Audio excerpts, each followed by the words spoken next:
Hey guys, welcome back to Macros Monday. Okay, so we wanted to touch back again.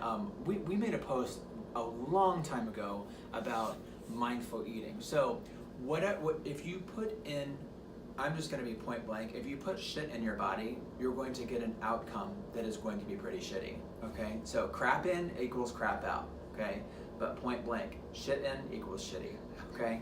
Don't know any other way to put that. So here's the thing. So let's go through some mindless eating, and then we've got 3 tips here, and we could really give endless tips on this, but things that we can talk about here.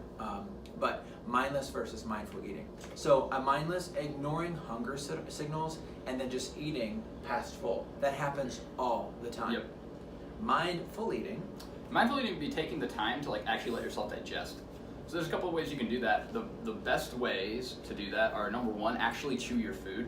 So people talk about actually chewing until you can't tell that it's what you were eating. So if you're eating almonds, for example, and you're chewing and then you can still feel almond and then you swallow, you haven't actually helped yourself out with digesting the food that you're intaking, and you need to chew it longer. And chewing is a sign of satiety to your body, so the more you chew, the more full you will feel. And then also the second point of that, guys, is give yourself a couple seconds before you go back for seconds. But really, it takes your brain, I think they say upwards of about 8 minutes to figure out that your stomach is full. So don't be rushing through your meal. Just chew fully and then wait a couple minutes before you can decide if you're gonna have seconds or not. Sure.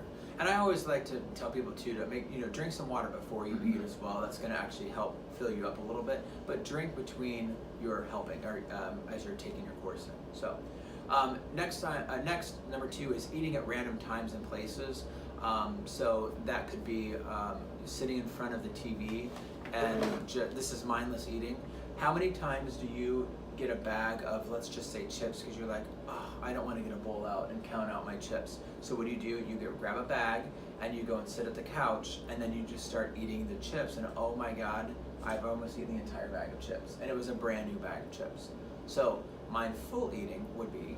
It would be to, number one, count out the food that you're eating, actually have serving sizes. I mean, there's a reason that I recognize that a bag of chips might seem like not a ton of food, but remember, these are very calorically dense things, so you don't need that much of it at one time. And actually measuring or weighing your food out, anymore on chip bags, they normally say how many too, so you don't have to get a scale out. You can just count 7 chips or 14 chips or whatever the serving size is.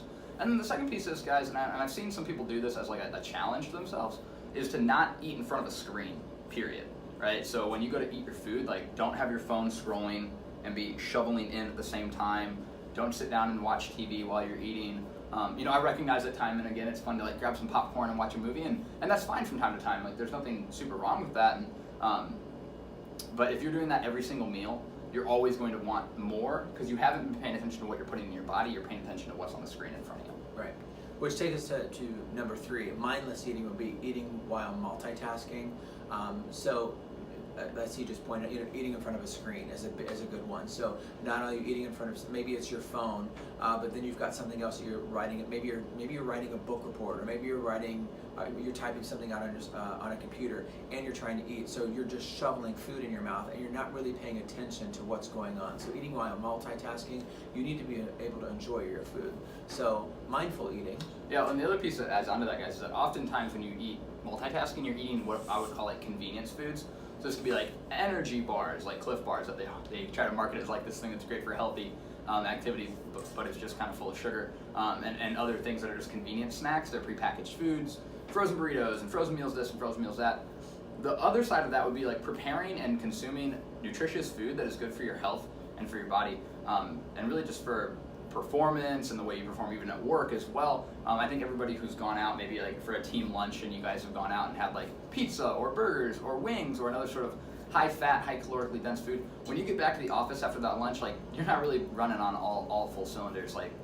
You kind of want to just take a nap. Yeah. So if you're doing the same type of thing with your convenience foods, like I said, those frozen foods, those frozen meals, or even just energy bars, quote unquote, you're going to feel that same type of crash, rather than focusing on healthy food, things that are going to fuel your body appropriately, and taking the time to consume that. Your work allows you to have a lunch break 99% of the time, so take it and have that time to yourself. Okay. So, moral of the story: put some good foods in your body so that the outcome will be good. So make better choices, or continue to make good choices. So, All right, guys. Well, that completes our Macros Monday for today. So with some tips there, but we'll come to you next week with some more tips and tricks on Macros Monday. Have a great rest of your week. We'll see you next week. Take care. Bye.